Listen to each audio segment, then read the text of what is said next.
Assalamualaikum warahmatullahi wabarakatuh. Bismillahirrahmanirrahim. Alhamdulillahi rabbil alamin. Wassalatu wassalamu ala rasulillah wa ala alihi wa ashabihi ajma'in. Alhamdulillah, qala Allah ta'ala fi kitabihil karim.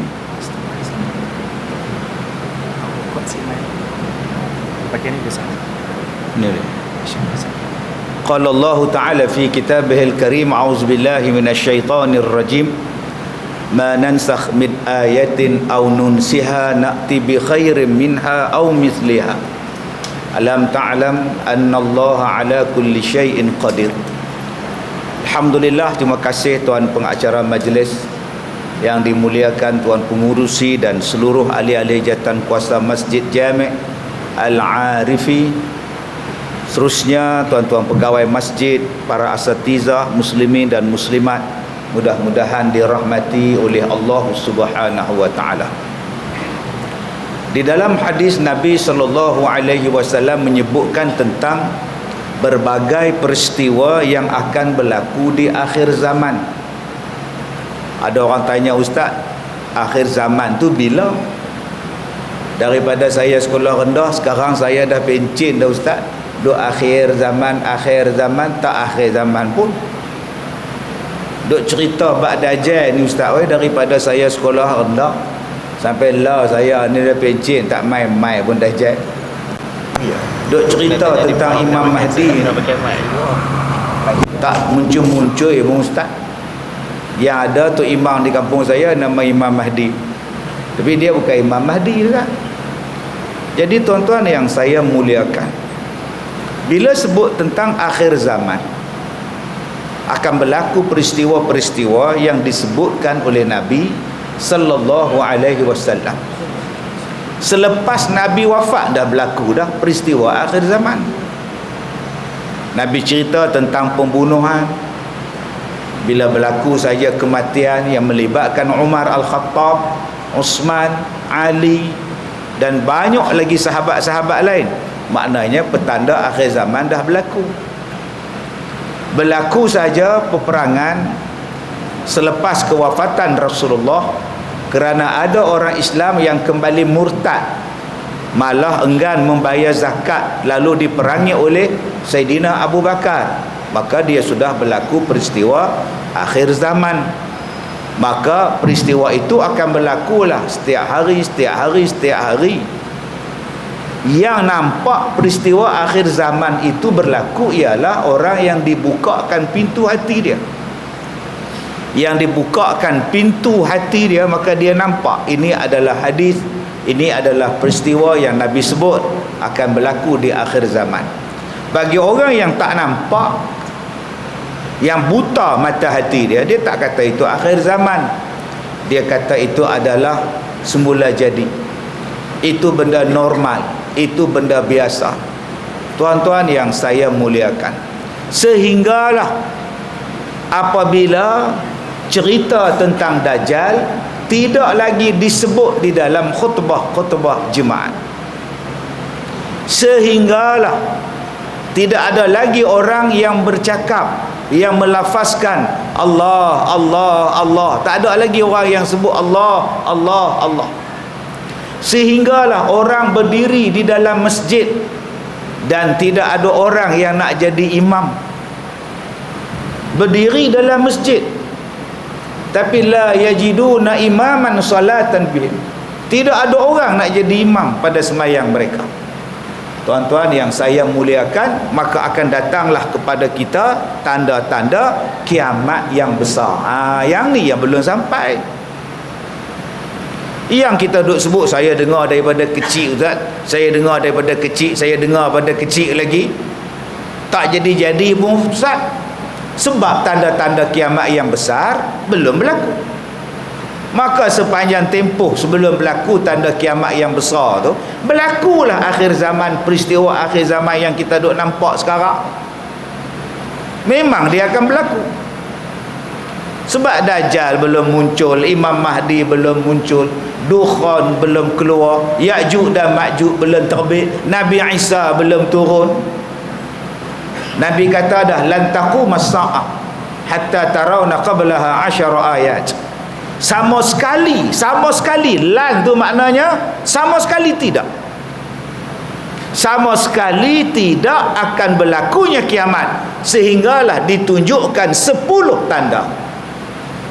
Jadi tak usah kita doa haraplah bila nak kiamat ni ustaz.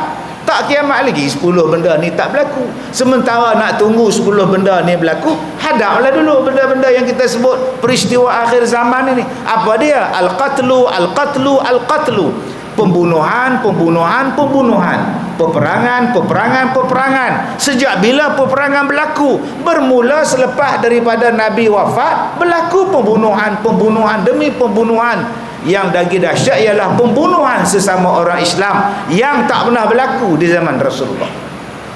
Pembunuhan sesama Islam berlaku di zaman Ali bin Abi Talib.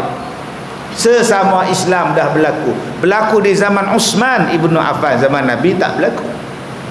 Bila nak mula dan bila nak berakhir? Sampai sekarang lah.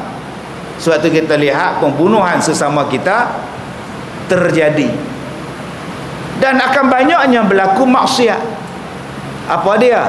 Arak banyak diminum, zina banyak berlaku, dahaka pada ibu bapa akan sentiasa berlaku, orang menyanyi, orang bermain muzik telah pun diagung-agungkan. Benda ini akan berlaku sepanjang zaman.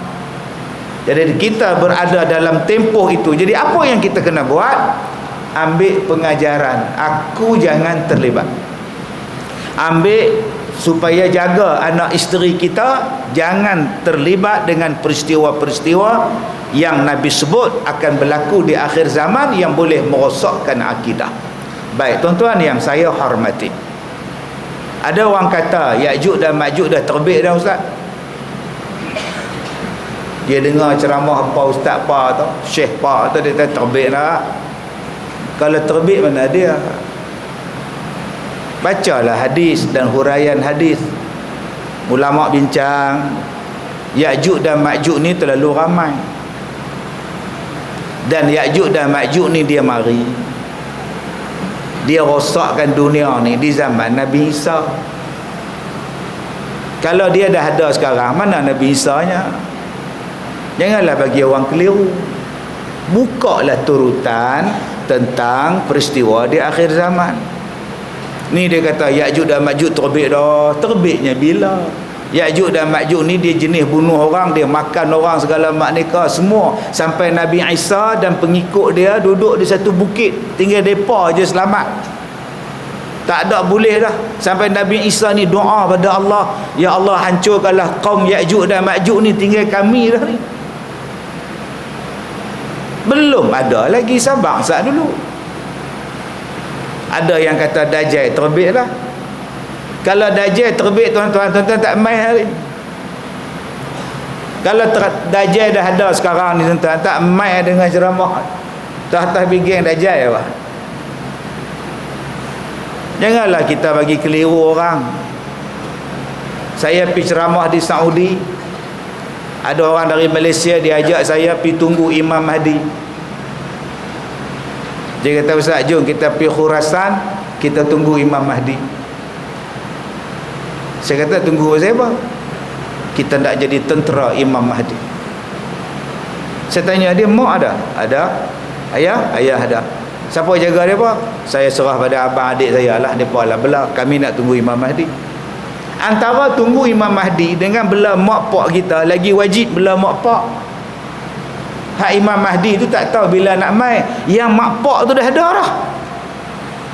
Ada kampung duk cokor, duk goreng ikan bilis, masak nasi lemak. Itulah mak hang.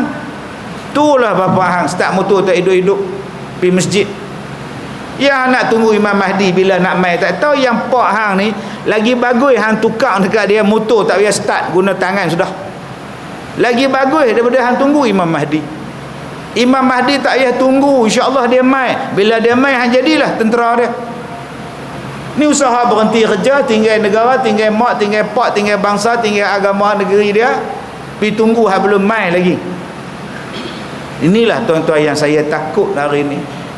Sebab tu elok tuan-tuan buat pengajian tentang peristiwa akhir zaman.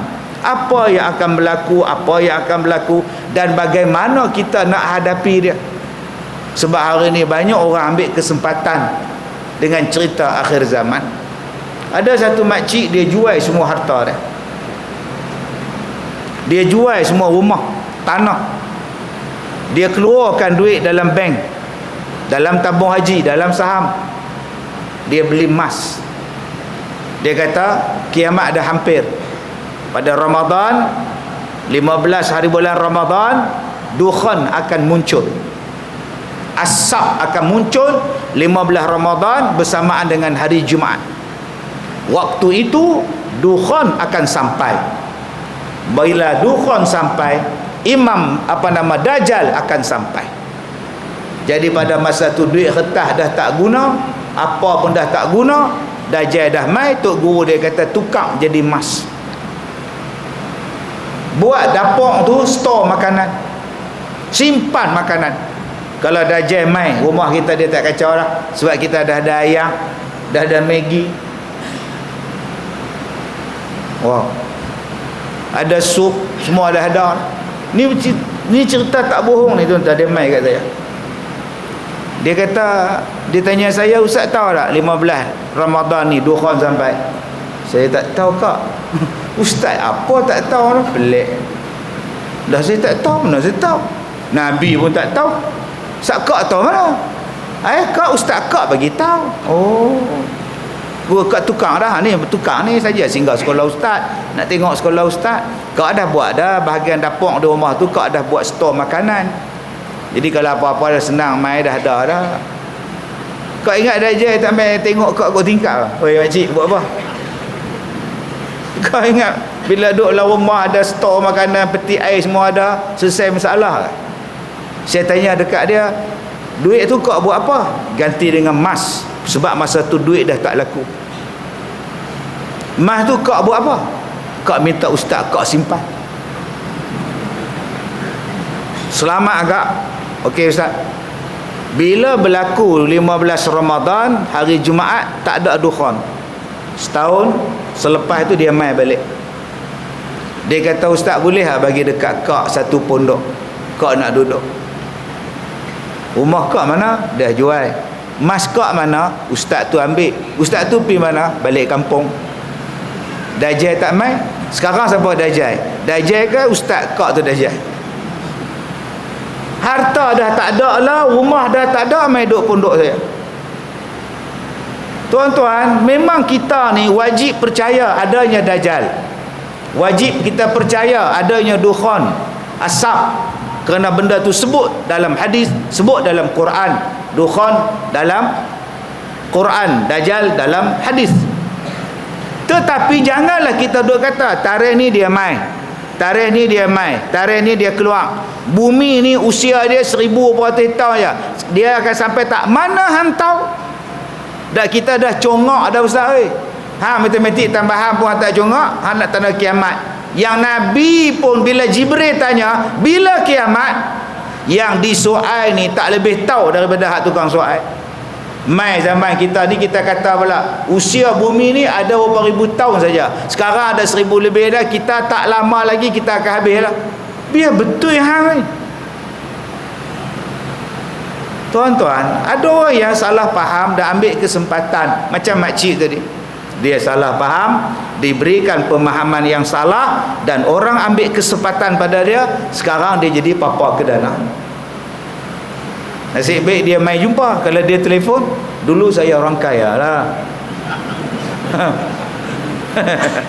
Isteri saya banyak hutang lah, sekarang habis hutang saya lah. Nampak tak tuan-tuan? Kalau dia mai jumpa, direct jadi macam cerita Alibaba bujang lapuk. Tuan-tuan yang saya muliakan, baik, ada tak Nabi sebut benda-benda ni? Allah sebut perkara-perkara ni untuk peringatan kita? Ada. Nombor 1, siapa yang nak rosakkan kita? Bukan setakat akhir zaman, no, sejak zaman Nabi Adam yang kerja dia nak rosakkan kita. Nama dia ialah Iblis. Allah tanya pada dia, ma mana'aka alla tasjuda id amartuka. Iblis, Apa yang menghalang kau? Bila kau aku perintah sujud pada Adam, engkau tak mau awat. Apa halangan kau? Ana khairum minhu. Aku lebih baik pada Adam. Khalaqtani min nar. Aku dari api. Wa khalaqtahu min tin. Aku daripada api, dia daripada tanah. Buat apa aku nak tundukkan dia? Wah, tuan-tuan. Dia jadi jahat. Aba wastakbara wa kana minal kafirin. Dia jadi kafir dan dia berjanji depan Tuhan dia akan sesatkan anak cucu Adam sampai kiamat. Dia akan main dari depan, main dari belakang, main daripada kiri, main daripada kanan untuk sesatkan kita. Tetapi ada satu golongan yang selamat daripada iblis. Siapa golongan itu? Golongan yang dipanggil mukhlasin, golongan orang-orang yang ikhlas. Maka tuan-tuan, jadilah orang ikhlas. Iblis tak boleh buat apa-apa pada tuan-tuan. Nabi sebut Dajjal, dia merosakkan. Ayam jadi api, api jadi ayam, hujan jadi kemarau, kemarau jadi hujan. Yang hidup boleh mati, yang mati dia hidupkan. Belah kepala, cantum balik, boleh berjalan. Dia boleh tipu kita. Dajjal itu tipu. Tetapi orang yang beriman kepada Allah tak makan saman dek Dajjal. Dajjal tak boleh buat apa. So apa yang kita takut dengan Dajjal? Jadi orang beriman kau selamat daripada Dajjal. Jadi orang iblis, jadi orang yang ditakuti oleh iblis, kau jadi orang ikhlas. Iblis tak boleh buat apa. Apa masalah tuan?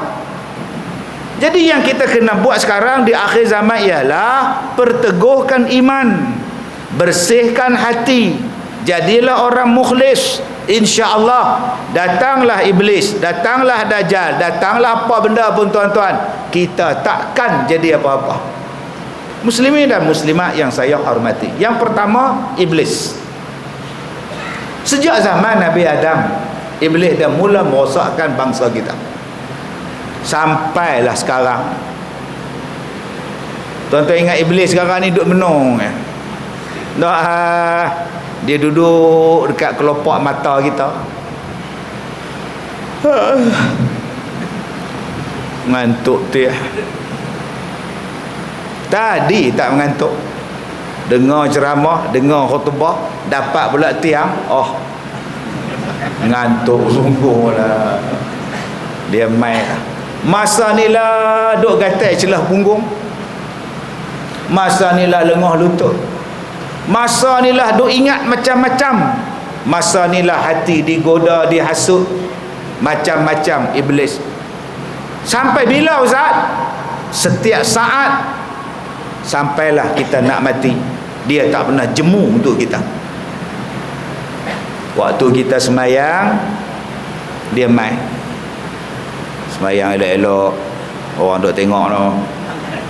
Tu yang orang ramai yang semayang sunat elok-elok, semayang Allahu Akbar, kena ada elok orang tengok.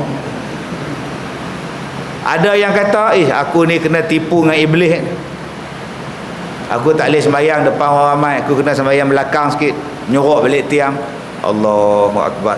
Semayang macam ni lah bagus, langsung tak ada riak. Bukan jadi depa tu riak lah. Hak semayang seorang pun kena tuan-tuan. Jahat sungguh lah iblis ni. Siapa yang nak selamat daripada dia? Dia habang.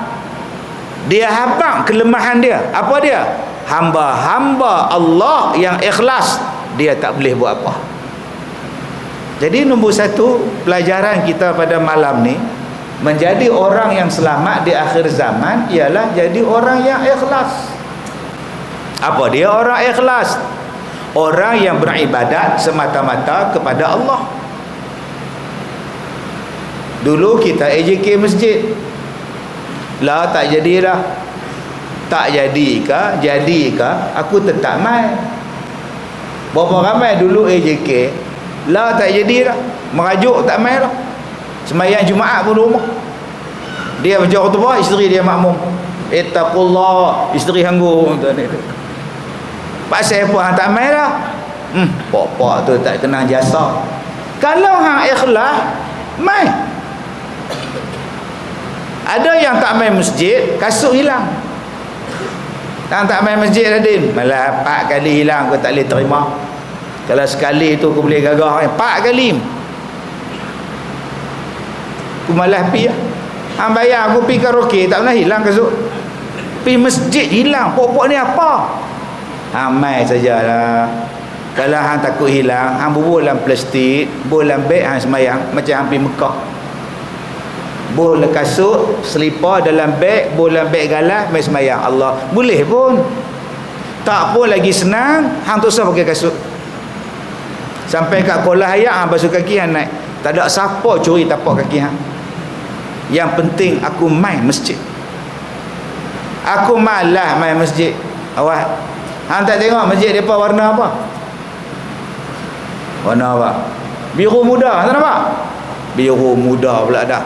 Hang tak nampak masjid depa hijau. Hang tak nampak masjid depa biru gelap. Oh.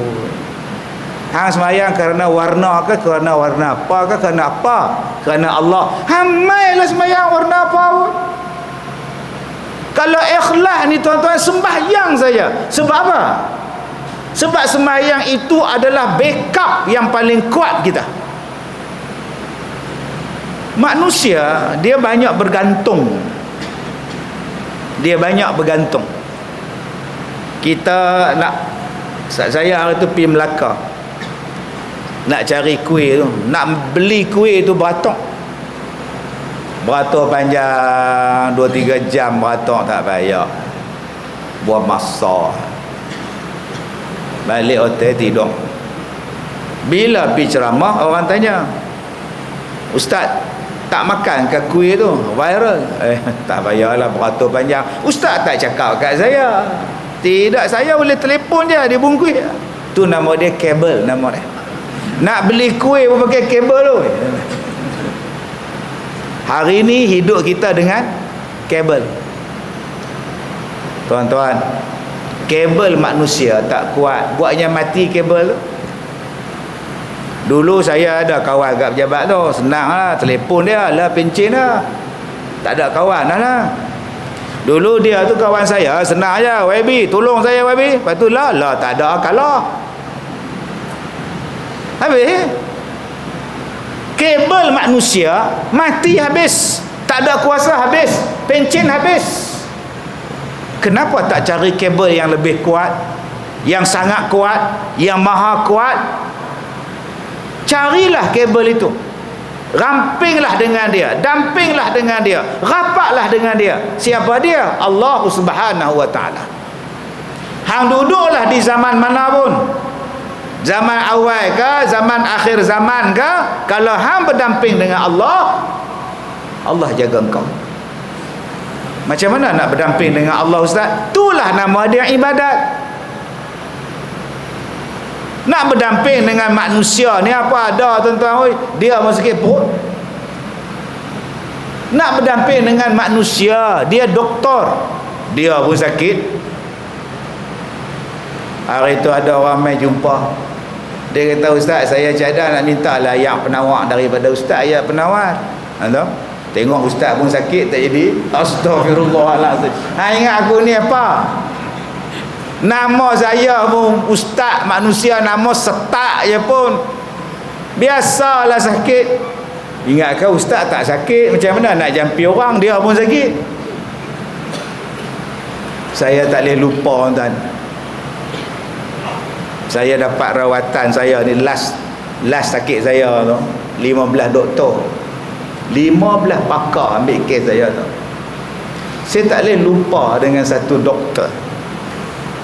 Saya buat rawatan dengan dia, hospital pakar, doktor pakar. Dah habis rawatan dengan dia apa semua. Saya pun tak apa, doktor, saya nak balik dulu. Datuk, boleh cakap sikit? Boleh. Nurse, tutup pintu, kunci ya. Datuk, saya ni ada masalah sikit. Ya. Rupanya dia pun sakit.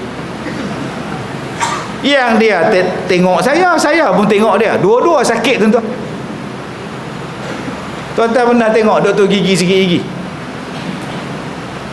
Tuan-tuan pernah dengar doktor sakit jantung? Tuan-tuan pernah dengar doktor Parkinson? Saya jumpa, tuan-tuan. Jangan tuan-tuan pergi jumpa dengan doktor pula, doktor pun sakit nak ubat saya. Dah nama pun manusia.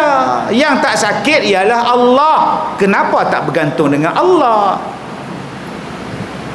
Yang maha pemurah, yang maha kaya Allah. Kita bergantung dengan orang kaya, buat dia miskin, dia tak boleh tolong kita.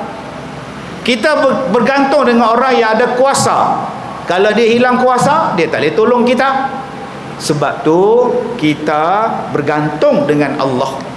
Wa kafa billahi wakila. Bagaimana nak bergantung dengan Allah? Itulah nama dia yang pertama, solat. Akhir zaman, sembahyang. Jaga. Ni adik-adik kita ni, adik-adik TikTok ni, solat. Kuatkan solat. Nabi pesan, ihfazillah yahfazka. Siapa jaga Allah, Allah jaga dia. Kita kena pergi ke satu masjid di Temerloh, semayang subuh mereka macam semayang Jumaat. Saya pergi dah tuan-tuan, bulan lepas saya pergi Temerloh. Masjid ni saya pergi lebih kurang 7-8 tahun lepas. Saya sampai, saya duduk dalam kereta sementara nak tunggu bang. Saya duduk tengok orang duduk main, tak berhenti naik motor ni. Ramainya pokok ni. Bila sembahyang maghrib ramai sungguh. Yang seronoknya mereka tak naik kereta, mereka naik motor. Maknanya orang situ. Kalau naik kereta mungkin orang jauh. Saya pun habis-habis ceramah tu, pengurusi dia kata, Ustaz tengok kuliah maghrib macam ni lah sembahyang subuh. Betul ke tu Haji? Betul Ustaz. Kami ni sembahyang subuh, muda ke, tua ke, kerja ke, pencin ke, kami sembahyang subuh berjamaah. Tak apa, habis ceramah saya balik Ipoh. Satu hari saya dijemput ceramah di kawasan yang sama. Saya tidur dekat satu hotel. Tujuan saya nak pergi sembahyang subuh di masjid mereka. Saya nak tengok dengan mata kepala saya sendiri. Bila saya pergi tuan-tuan, Allahu Akbar, subhanallah. Sungguh tuan-tuan, saya duduk dalam kereta, saya duduk tengok mereka main sembahyang subuh ni macam hak maghrib hari tu. Naik motor tak berhenti main ni. Tuan-tuan, jom kita penuhkan masjid kita. Kalau masjid kita penuh dengan orang sembahyang, tuan-tuan jangan takutlah dengan dajjal ke, dengan setan ke. Dia tak boleh buat apa. Masalah kita ni, masajiduhum amirah wa hiya kharabun minal huda. Masjid besar tapi kosong. Petunjuk tak ada, hidayah tak ada. Kena cari jalan tuan-tuan, macam mana nak bagi imarah masjid. Kerana bila masjid hebat, sembahyang kuat, kita mempunyai kabel yang kuat dengan Allah Subhanahu wa taala. Tuan-tuan tak payah susah hati. Orang nak fitnah tuan-tuan ke, orang nak santau tuan-tuan ke, orang nak buat jahat pada tuan-tuan ke, Kak Leha oi, ada orang nak sondoi laki Kak Leha ke, tak pun Kak Leha oi, laki Kak Leha nak sondoi orang lain. Oi, sekarang jangan panggil penyondoi tuan-tuan. Siat. Suami dia menikah lagi seorang, janganlah panggil hak nombor 2 tu penyondoi. Hak penyondoi ni babi tuan-tuan. Dia menikah secara halal, sah, apa masalah dia? Duk diam-diam sudah.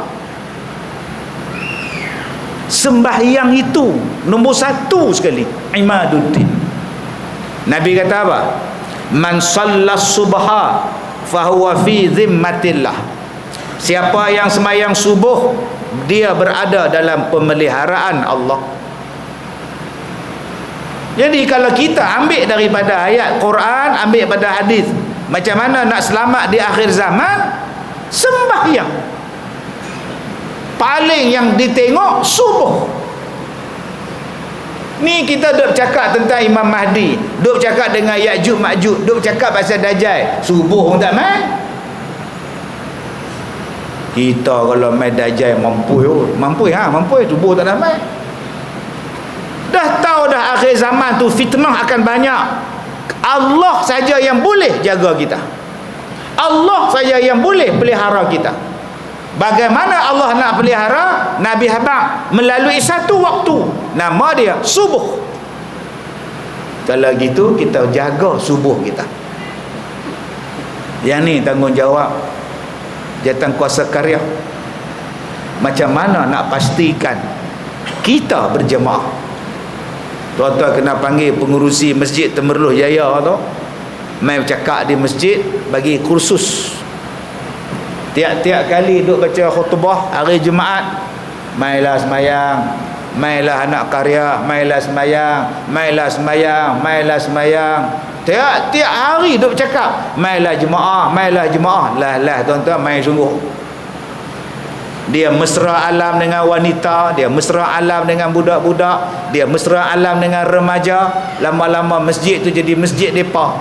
Tak ada benda yang sempat rosak, melainkan semua orang ganti.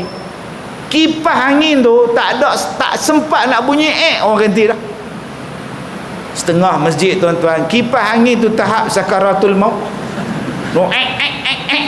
Tak tukar lagi, selagi boleh pusing jalan. Bila nak bertukar, bila jatuh atas kepala kak nak, putih kepala kak nak, baru tukar baru. Di sana tak ada tuan-tuan. Sebab semua orang nak menyumbang, semua orang nak sponsor, semua orang nak sedekah. Sebab apa? Sebab ramai yang datang semayang, ramai yang jadi seronok. Dia kata pahala banyak, kalau aku mati nanti wakaf berpanjangan banyak. Jadi tuan-tuan, jom kita cari kabel yang kuat, yang maha gagah. Namanya ialah Allah Subhanahu Wa Ta'ala. Tuan-tuan, ada orang tanya, ustaz, kita ni mengaji kerang, kita ni kuliah banyak, ustaz keluar TV pun ramai, ustaz YouTube ramai, ustaz Facebook lagi ramai, kuliah maghrib tiap-tiap malam. Tapi yang saya heran, sihir ada lagi, santau ada lagi, guna-guna ada lagi. Apa tak? Apa Ustaz? Cara dia cakap tu apa? Lepas tu saya tanya, nak salah siapa? Abang nak salah siapa? Dah lah, ustaz dah banyak, penceramah TV berlambak, ni semua banyak. Pasal apa sihir masih berjalan? Ialah soalan saya, abang nak salahkan siapa? Salah ustaz kan? Salah siapa? Dah, saya nak tanya, pasal apa berlaku? Mana saya tahu? Dah nak berlaku. Sebab manusia ni ada iblisnya, ada hawa nafsunya, ada benda yang duduk dalam jiwa dia. Dia tak puas hati. Manusia mana boleh puas hati bang? Hang cakap lah siang malam pun, kalau tak puas hati dengan ustaz yang bercakap tu kena sihir. Tu yang saya takut tu.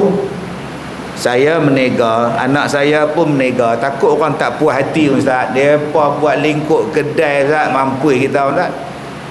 Orang tak nampak lah, kedai tak laku lah. Saya kata, abang kena cari satu benda yang menjadikan orang jaga kedai abang. Ada kan? Ayat abang tak? Ayat. Bukan ayat. Yang bagi rezeki Allah, yang hafiz Allah, yang jaga Allah, yang maha kuat Allah. Abang kena berdamping dengan Allah.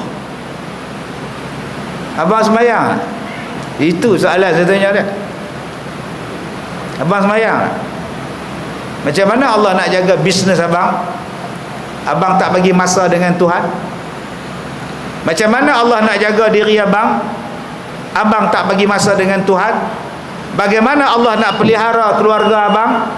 Abang tak bagi masa dengan Tuhan? Nombor satu, bagi masa dengan Allah. Bagaimana nak bagi masa dengan Allah? Jangan sebut saya sibuk, jangan sebut saya tak dan, jangan sebut saya tak ada masa. Tuan-tuan dengar tu bunyi penggera waktu, menandakan masuknya waktu semayang. Mbak, Nampak? Innas salah kanat 'alal mu'minin kitaban mawquta. Semayang tu telah ditetapkan pada orang beriman pada waktu yang ditetapkan. Bang, abang sibuklah macam mana pun, ada waktu untuk semayang. Dan Allah menetapkan waktu semayang lama beribu tahun dulu, bang. Jadi apa yang abang kena buat? Abang yang kena bagi masa untuk semayang. Maka sebab tu ada jadual waktu semayang. 8.31 masuk isyak, pergi semayang. Bila abang kata saya tak dan, abang menjadikan masa, abang menjadikan semayang ikut suka abang. Allah, saya tak dan lah, pukul 12 baru semayang isyak. Pasal apa? Pasal abang tak bagi kat dia 8.30. 8.35 abang tak bagi. Abang bagi 8.35 pada siapa? Allah, ustaz, masa tu lah mereka minta banyak order pula cak kutiau. Saya nak berhenti dah. Mai 10 bungkus pula dah duk masak kat mereka. Elok cukup 10, mai order pula 30 ustaz. Lala pukul 12. Kadang-kadang terbabas ustaz. Pasal apa terbabas? Pasal abang tak bagi kat masa kat Tuhan. 8.25 stop solat. Isyak 8.31 aku nak rehat pergi wuduk. Akan dibuka balik pukul 9. Settle masalah. Kita yang susun jadual kita. Allah habaq dah, yang ni Ramadan. Allah habaq dah, yang ni tiap-tiap hari semayang. Yang ni haji, yang ni zakat, yang ni Allah set dah buat. Kita ikut saja apa yang dah disetkan oleh Allah. Hari ni kita ikut set balik kita. Hang tak pergi haji ke Din? Allah, anak nak periksa. Bila? Ni Aiman periksa tahun ni. Yang periksa dia ke hang? Dia. Yang nak buat haji hang ke dia? Aku. Habis tu apa kena mengena haji dengan anak? Kak Tipah tak pergi haji. Kak Tipah lah, nama Kak Tipah naik dah. Awak Kak Tipah minta tangguh. Awak anak nak beranak. Kak Tipah beranak ke anak Kak Tipah beranak? Anak dia nombor berapa? Nombor 5. Anak dia nombor 5. Kak Tipah tak mau pergi haji pasal nak tunggu anak beranak. Dia ada mertua tak? Ada. Suruhlah mertua dia tunggu. Haji tak menunggu Kak Tipah. Buat tahun depan Covid mai balik. Tak apa, Kak Tipah pergi balik pulau yang lepas lah. Elok. Masalah dia tuan-tuan, kita tak menjadikan kita ikut Tuhan. Tiba-tiba kita berdoa, ya Allah, ya Allah, ya Allah, ya Allah, ya Allah. Tuan-tuan yang saya muliakan, kita ni makan gaji, kita ada bos. Kalau kita nak mencari bos sayang pada kita, bos angkat gaji kita, jawatan kita, ada berapa jalan? Ada berapa jalan? Pertama, masa kerja kena betul, tak pernah miss. Bila kerja? Pukul 9 sampai pukul 5 memang cekap. 9 sampai 5 tak pernah miss. Elok belakang. Itu nama dia waktu kerja rasmi. Yang kedua, nak tackle hati bos, dia ada waktu kerja tak rasmi. Hari Sabtu main rumah bos, misi rumput. Hari Ahad main rumah bos, cuci kereta dah. Hari Sabtu main rumah bos, bos, kalau nak pergi supermarket saya boleh bawa. Agak-agak tuan-tuan, bos dah macam tu punya sayang pada kita. Tuan-tuan minta apa dia bagi? Minta naik gaji pun dia bagi, minta naik jawatan pun dia bagi.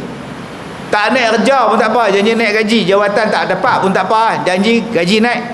Pasal apa? Waktu kerja perfect, waktu official perfect, waktu Sabtu Ahad pun main. Oi, rajin sungguh, tak boleh kata apa kat dia. Misi rumput ni sampai hilang rumput tinggal tanah, punya rajin. Macam tu lah kita kalau nak tackle hati Allah, kalau nak tackle Allah. 5 waktu yang official tak pernah miss. up to date. Subuh, zuhur, asar, maghrib, isyak. Tak pernah lambat, tak pernah tinggal.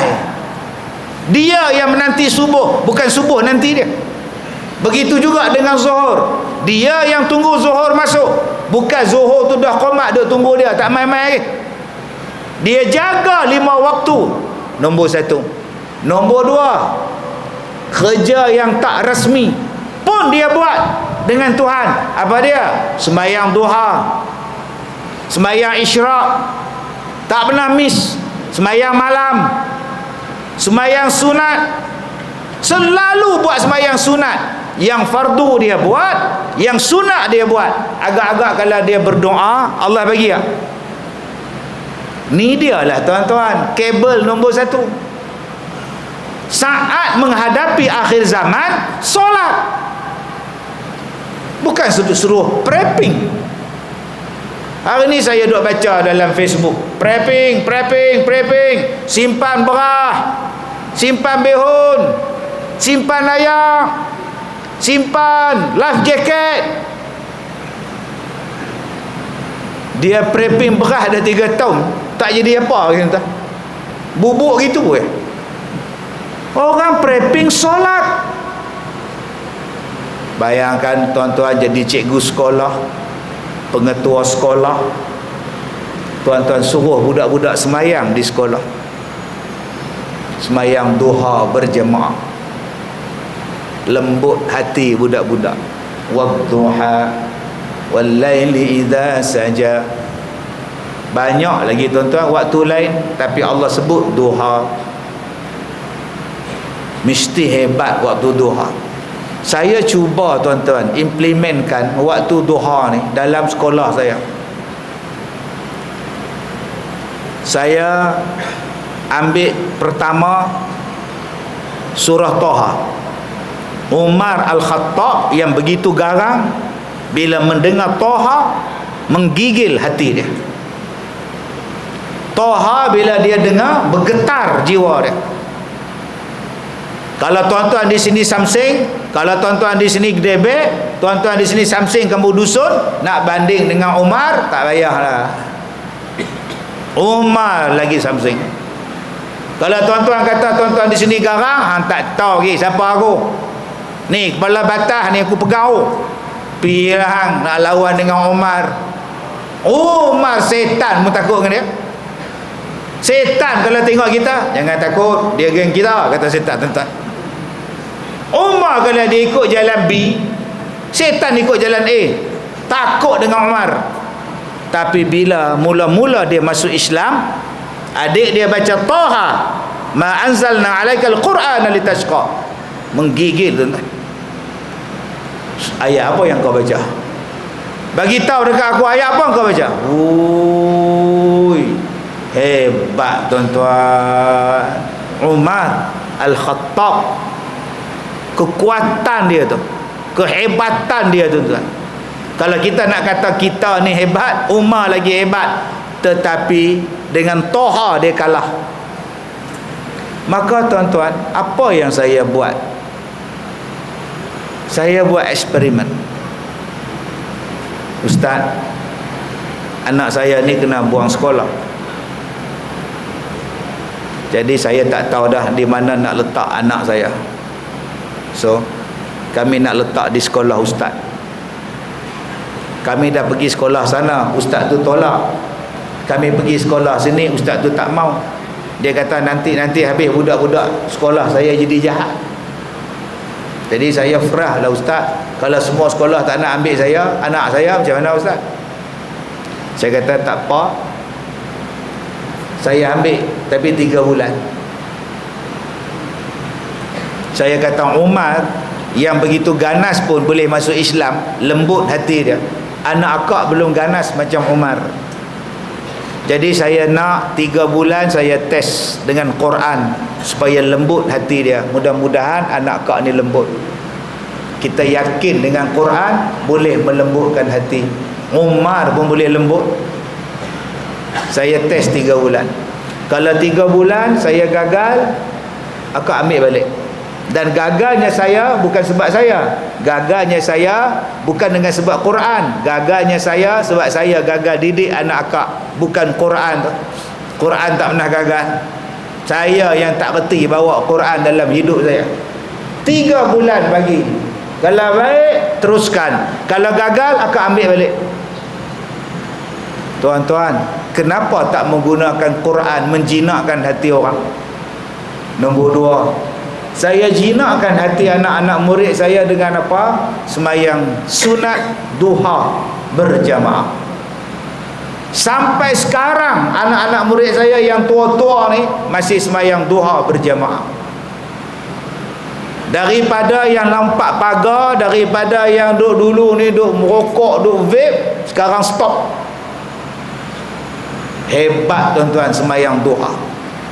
Jadi kalau kita duk cakap tentang Dajjal, duk cakap tentang akhir zaman, duha pun tak buat, Quran pun tak baca, bohong ya tuan-tuan.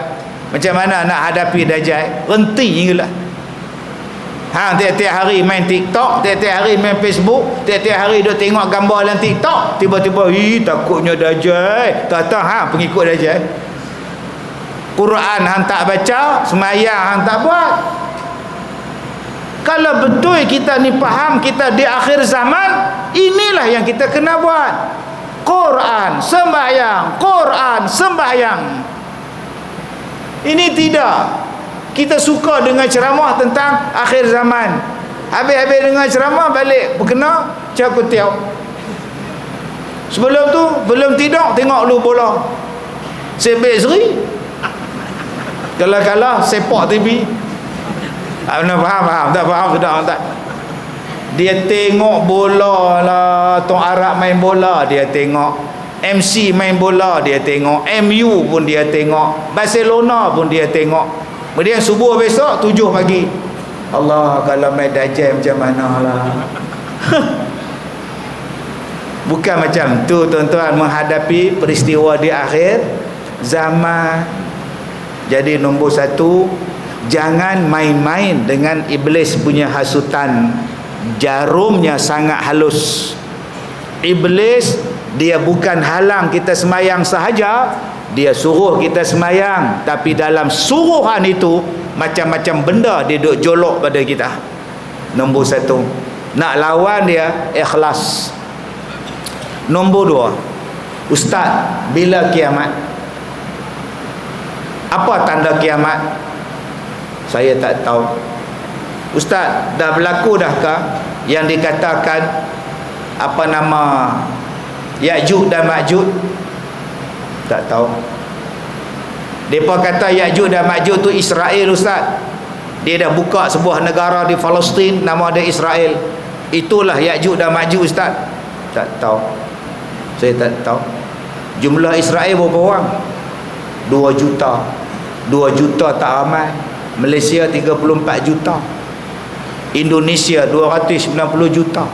Bangladesh 270 juta. India 1 bilion. China 1.2 bilion. Nabi kata Ya'juj dan Ma'juj jumlah dia terlalu ramai. 2 juta tak ramai. Nak banding dengan Malaysia, ramai rakyat Malaysia lagi. Campur yang Bangla kat Malaysia mau 40 juta.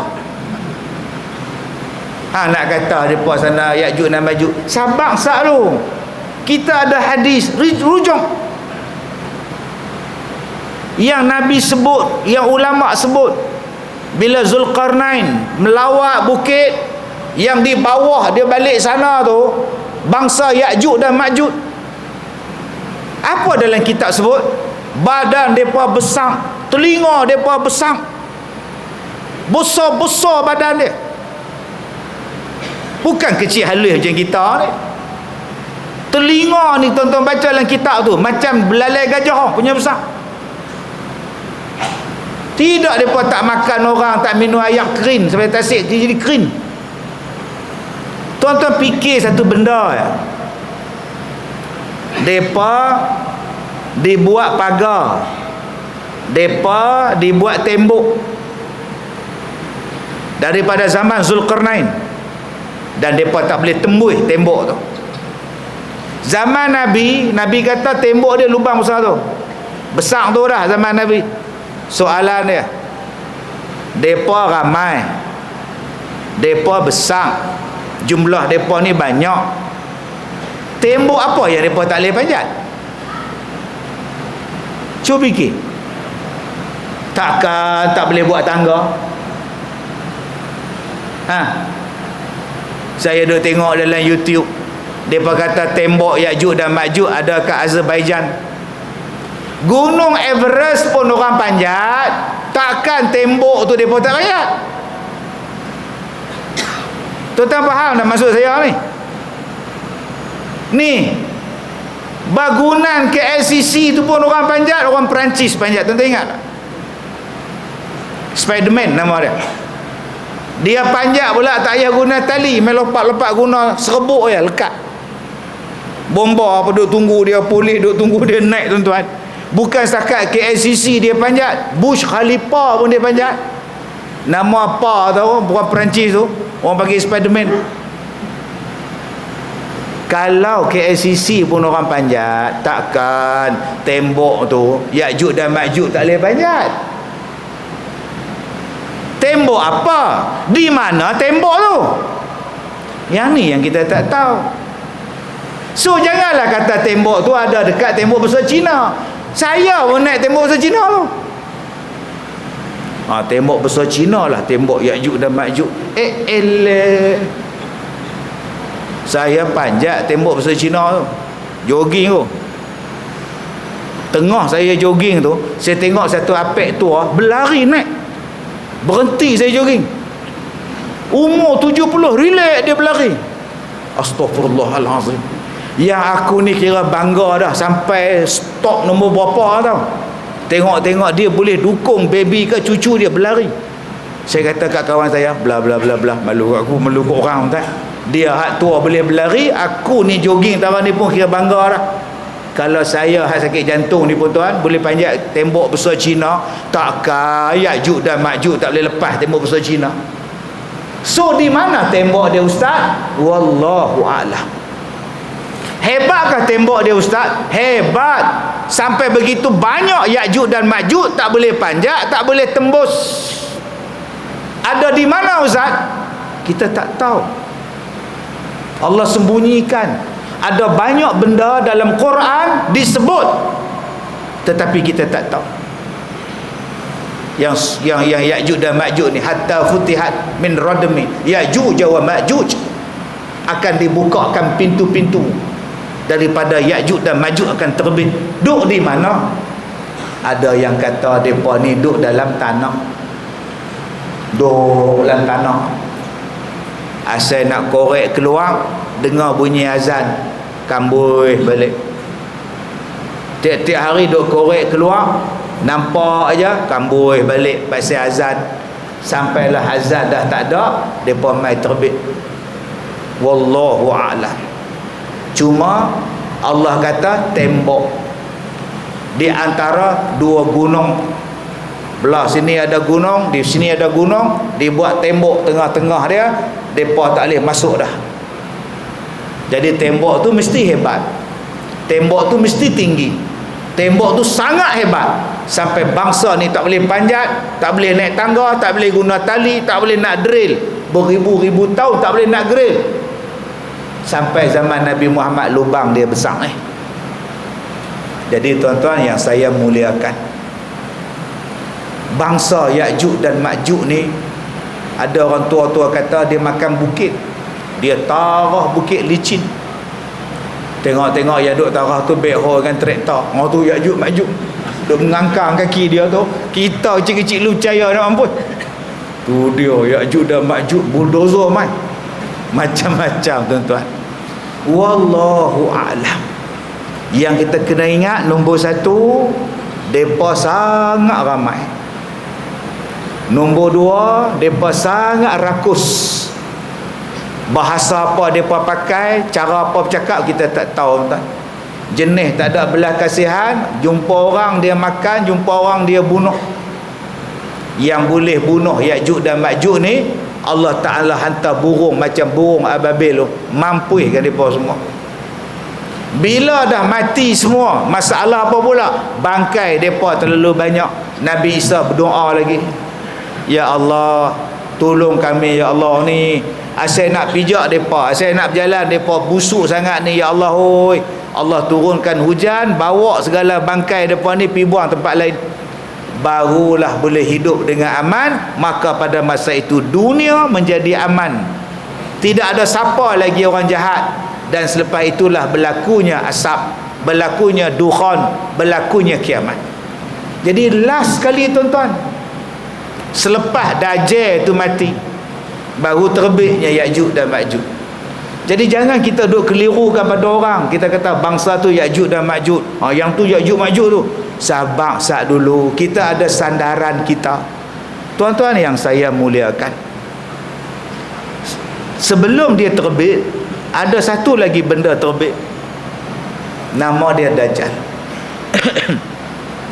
Saya lupa, saya ceramah di Pulau Pinang ni 20 tahun lebih. 20 tahun lebih, lama lah. Dan saya rasa saya ni ustaz di antara ustaz yang veteran lah di Pulau Pinang. Tak veteran pun veterina. 33 tahun, saya lupa dia Matang Manggih ke Matang apa, saya lupa. Saya ceramah Matang Buluh ke apa. Mereka ada rakam, buat keset, masa tu keset, tajuk dia Budaya Dajjal. Tajuk dia Budaya Dajjal. Saya rasa 25 tahun yang lepas. Punya lama. Ustaz 25 tahun umur apa? Tingkatan 1. Lah anak tingkatan 1. Punya lama tuan. Saya tingkatan 1, dia tingkatan 1, saya ceramah bab Dajjal. Orang hari ni baru ceramah Dajjal. Saya cerita lama bab Dajjal. Saya cerita satu agama muncul, nama dia agama Saintologi. 25 tahun dulu saya cerita. Agama yang percaya pada sains. Dia tak percaya dengan Tuhan. Bagi dia, sains itu adalah Tuhan. Apa yang sains kata ada, dia kata ada. Apa yang sains kata mustahil, maka mustahil pada dia. Nama dia sains dan teknologi, diangkat menjadi agama. Dan hari ini sungguh jadi agama. Ada pelakon Hollywood yang jadi penganut agama Saintologi. Malah mayat mereka tak ditanam, tak dibakar, mayat mereka disimpan, kerana mereka percaya satu hari nanti sains akan dapat menghidupkan mayat-mayat mereka, seperti mana kepercayaan Firaun yang tak dikebumikan, malah disimpan dalam peti, diawet, kerana mereka percaya satu hari nanti akan ada orang yang menghidupkan mayat-mayat Firaun. Maknanya tuan-tuan, agama Saintologi ni, kepercayaan dia bermula daripada zaman Firaun lagi. Satu. Dua, dia bukan Dajjal. Sebelum Dajjal ni sampai, budaya dia sampai dulu. Kalau orang tanya pada kita, ustaz, apa itu Dajjal? Jawapan dia, Dajjal adalah pembohong. Tadi saya forum dekat PPD Kepala Batas, ustaz, dia tanya saya, ustaz, apa makna riba? Riba tu makna lebihan. Riba ni lebih, riba ni macam-macam. Jawapan riba mengikut kepada jenis riba. Riba ni nama lain, riba ni nama lain, riba ni nama lain. Itu riba. Riba bukan satu je, macam-macam jenis riba. Orang tanya pula, ustaz, Dajjal tu apa? Apa makna Dajjal? Dajjal tu maknanya pembohong. Apa makna Dajjal? Dajjal tu ialah satu orang laki-laki, manusia biasa, yang diberikan oleh Allah keupayaan untuk menipu orang, tetapi tidak ada keupayaan untuk menipu orang beriman. Apa ciri-ciri Dajjal? Matanya satu, matanya di dahinya ditulis kafir. Matanya buta satu, satu pula terkeluar sikit. terjuntai mata dia. Ada orang mai jumpa saya dari Sabah. Dia kata, "Ustaz, Dajjal ni cantik, handsome." So sebab tu di akhir zaman yang banyak ikut dia ialah perempuan. Sebab perempuan suka pada laki-laki handsome. Saya pun baca hadis kat dia, mata dia terjuntai sebelah, Kak Leha suka tengok dia. Handsome tak mana, mata jadi macam buah anggur. Saya lari kat Leha pun. Tapi dia belajar handsome, lawa, cantik. Sebab tu orang perempuan ramai yang ikut. Saya kata, "Kak, hak laki pun ramai ikut. Jangan kata dia handsome. Ustaz, kak dah tengok dah Dajjal." Bila kak tengok dalam mimpi? Rambut dia kerinting, orang dia putih, tinggi. Nampak tak mata dia buta sebelah, rata sebelah ni, rata ni. Belah sini rata, tak ada apa ni. Belah sini pula terjuntai. Nabi sebut macam tu, Kak. Tuan-tuan, memanglah. Sebab apa yang ramai orang ikut Dajjal? Sebab orang kita, dia suka dengan perkataan at least. At least. Halal kan nasi kelepok tu? Entahlah. At least ada juga orang kita masak kan. Nampak tak? At least tu. Jangan kita fikir halal lah. Yang penting dia pakai kopiah, isteri dia pakai tudung. At least adalah juga kan. Dia tak tengok halal ke, haram ke, wine ke, tak wine ke, dia peduli apa? Jawapan dia at least. Engkau pasal apa kau ikut dia? Dia tu kan teruk. At least dia bagi aku makan. Semalam dia belanja aku makan. At least kurang-kurang dia belanja aku makan. Engkau ada belanja aku. Manusia mengikut orang sebab at least tu banyak pakai. Di akhir zaman, at least itulah alasan ikut Dajjal. At least kita minta nasi, Dajjal bagi. Kita kemarau, at least dia bagi air tau. Kita lapar, at least kita boleh jadi kenyang, ikut Dajjal. Kenapa kau ikut Dajjal? Dia kan Dajjal. At least dia bagi aku rumah. Aku tak ada rumah. Kenapa kau terpengaruh dengan Dajjal? Aku sakit. Kurang-kurangnya, sekurang-kurangnya, at least dia datang ziarah aku, dia bawa aku ubat. Dajjal bagus. Itulah alasan orang ikut Dajjal. At least sekurang-kurangnya dia menawarkan satu benda yang hebat untuk kita. Tuan-tuan yang saya muliakan, cerita tentang Dajjal ni bukan main-main. Macam iblis tadi. Tapi sayang, manusia suka main-main dengan iblis. Dia main-main, dia tak takut godaan iblis, dia jadi pemarah. Sedangkan iblis suka sifat marah, dia suka boros. Sedangkan iblis saudara pemboros. Dia suka kelam kabut, iblis suka menjadikan orang kelam kabut. Dia suka gopoh, gopoh tu daripada iblis. Kita tak anggap iblis sebagai musuh. Begitu juga dengan mati. Mati adalah benda yang benar. Mati adalah benda yang benar. Berapa ramai yang main-main dengan mati. Saya ni seminggu duduk sakit dada. Sakit dada, napas tak apa nak lepas. Sibuk sangat kot. Tapi saya ambil tapak tangan saya baca kat dada saya ni, a'udzu bi'izzatillah wa qudratihi min syarri ma ajidu wa uhadir. Allah bagi tanda. Seminggu dah duk pedih dada. Saya duk teringat hari tu ada ustaz ada ceramah kuliah subuh. Dia kata 3-4 hari sakit dada. Tengah-tengah duk ceramah, jalan. Tak apa, lepas subuh tengah kuliah pula cantik punya mati. Ni tengah tarik nafas karaoke mati. Allah dah bagi tanda dah. Hang tak perasan ke? Allah bagi tanda dah. Berapa ramai yang tak perasan. Dah hak mati depa, aku lambat lagi. Padahal Allah bagi tanda dah. Kita je tak mau ambil berat tanda-tanda tu. Kita duk mimpi jumpa arwah mak, pakai telekung putih, duk senyum dekat kita, duk babai. Man, mainlah ikut mak. Man, siapa ni duk mimpi mak tiap-tiap malam ni?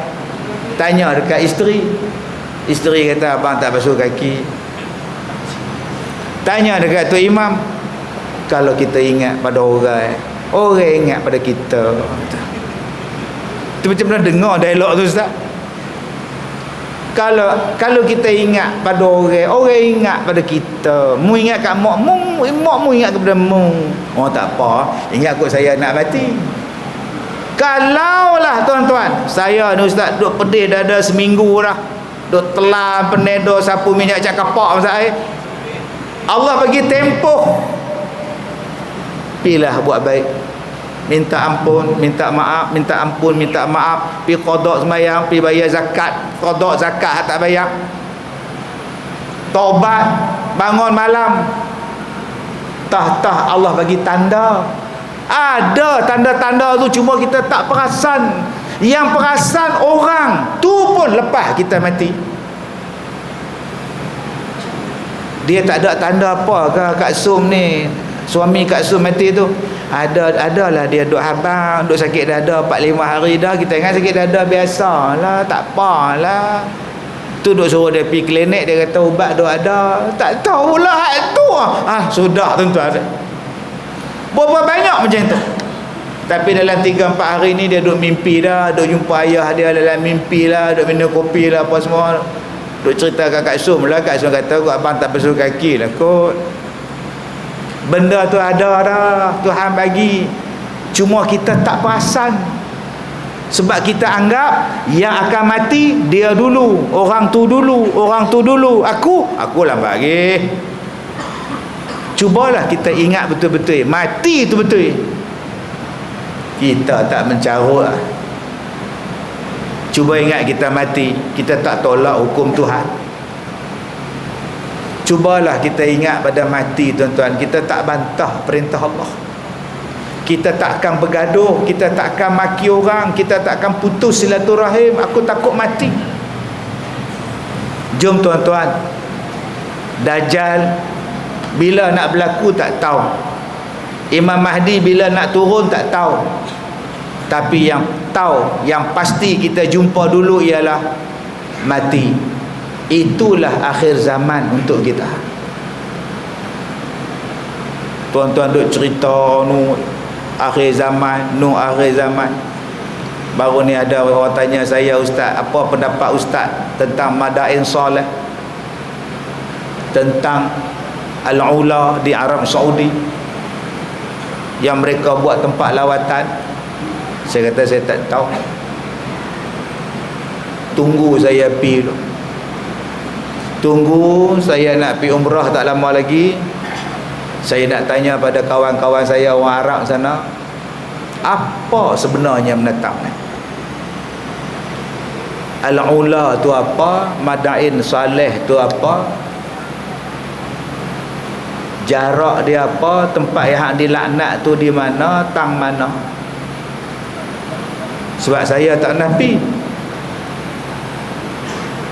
Di Madinah ni, waktu kita dapat visa umrah, kita boleh duduk Madinah, habis-habis kuat pergi market dia. Tapi sekarang kita dah dapat visa pelancong. Malaysia dapat visa pelancong, tu yang boleh berjalan merata. Tuan-tuan tak pernah pergi tempat perang Badar. Sebab nak pergi tempat perang Badar, dia kena ada visa pelancong. Visa umrah tak boleh pergi. Sekarang visa pelancong kita dapat, so kita boleh pergi. Sebab tu bulan 9 tahun lepas saya pergi ke Badar. Saya tengok tapak perang Badar, saya ziarah, saya pergi tengok tugu nama-nama yang mati syahid. Saya tengok tempat di mana orang-orang kafir Quraisy berseronok malam sebelum pergi perang dengan Nabi. Mereka 1000 orang. Yang mereka tahu Nabi sikit, malam tu enjoy clubbing. Pagi enjoy ngongang tuan-tuan. Pasal mereka tahu mereka nak menang lah. Tempat tu pun ada. Tapi saya tak singgah, saya lalu Kawan saya kata, tu dia Syekh, tempat orang duk berjoget tu, sembelih makam, nyanyi tu, yale semua duk situ. Esok nak perang dengan Nabi, dia kata dia pemenang. Hak ni, hak bau ni, ular lah apa bala semua ni, saya tak tahu. Tunggu saya pergi umrah nanti, insya-Allah saya nak jumpa kawan saya balik, saya nak tanya habis-habis, baru saya bagi komen. Sagi bagi komen tak kena, salah orang marah. Kita tak tahu menentang apa, cakap tak tahu sudah. Tapi yang kita tahu, mati mesti mai. Sudah-sudahlah, takkan kita nak mati dalam keadaan putus silaturahim. Sudahlah. Kadang kita bergaduh pasal politik, sudahlah. Pangkah dah habis dah hari tu, cukuplah. Sekarang untuk kita bekerja sama, eratkan silaturahim. Dan kalau kita mati pun, kita tak pernah bergaduh dengan orang. Sebab Nabi kata, orang yang putus silaturahim tak boleh masuk syurga. Aku nak syurga, tapi dalam dunia tu aku bergaduh.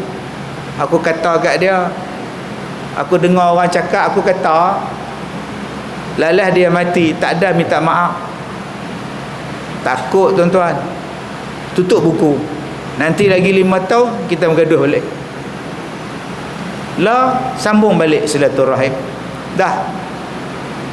Kita ada masalah dengan keluarga kita, mak kita, bapa, ayah kita, abang kita. Kita berada pada peringkat akhir umur kita. Maafkanlah abang kita. Maafkanlah anak kita. Jangan putus silaturahim dengan darah daging. Jangan sampai mak kita mati, kita derhaka pada dia. Saya bela orang tua-tua tuan-tuan 17 tahun. Bukan mak saya, bukan bapak saya, 17 tahun. Berapa ramai? 200 orang. Saya nak cerita tak seronok, tapi saya cerita untuk pengalaman tuan-tuan. Anak hebat, mak dia bagi saya 3,000. Ustaz ni 3,000.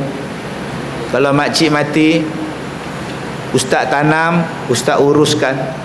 3,000 belanja. Nombor 2, ustaz jangan habaq kat anak-anak makcik kalau makcik mati. Ustaz tanam ya. Kalau mereka cari, ustaz tunjuk kubur sudah. 2 pesan. Saya ambil duit dia, saya simpan dalam peti besi. Bubur dalam sampul, tulis amanah hajah sekian, tulis. Kod saya mati pula, orang tak tahu duit tu. Abang kat depan ni, makcik ni amanah. Sampai dia sakit, masuk wad. Doktor kata, ustaz, beratlah makcik ni, boleh panggil dah keluarga. Saya nak panggil tak panggil, nak panggil tak panggil, nak panggil tak panggil. Tak sampai hati tak panggil tuan-tuan. Telefon anak dia, bang, mak abang sekarang dalam wad, keadaan dia tak apa sihat, cantik lah. Kalau adik-beradik nak main tengok, boleh lah main.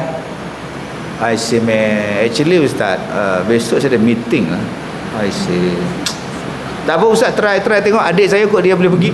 Nombor dia ada bang. Bukan dia nak call adik dia, dia suruh saya pula call. Saya pun telefon, kak, mailah tengok mak ni. Dia tak boleh lah ni. Doktor kata harapan tipis lah. Mailah kau nak jumpa apa-apa semua. Allah ustaz, saya ni besok ada trip lah ustaz. Trip pula tuan-tuan.